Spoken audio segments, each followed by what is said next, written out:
Hey everyone, welcome back to the channel. In today's video, we're tackling the issue of Showdown 1896 being stuck on a too dark or black screen on a PC. If you're an AMD graphics card user struggling with this problem, don't worry, we've got a solution that might just light up your gaming experience. Simply go to the AMD driver download page, then find and select your AMD graphics card model, click on previous drivers, then choose your operating system. Example, Windows 11 is 64-bit edition. Download the 22.11.2 Adrenaline version or an earlier version. Then restart your PC, launch Showdown 1896, and see if the issue is resolved. While this workaround might not completely fix the problem, it can help you stay in a game until an official patch is released. We also come across some related issues reported over the years. One common problem is the game appearing too dark, often linked to a contrast bug. Here's a potential solution. Ensure that you're using full-depth colors rather than limited RGB colors.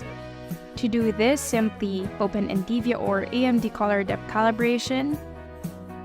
Then download this calibration file and use the blacktest.png file to calibrate your monitor.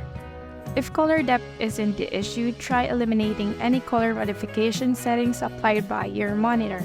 If you have a BenQ monitor, I can assist with that. Otherwise, seek help on the relevant subreddit.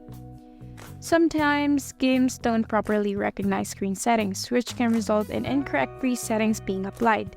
Changing your resolution or playing in windowed mode might help resolve these issues. According to recent comments, shader problems in Showdown 1896 can't be fixed with file changes or third-party programs.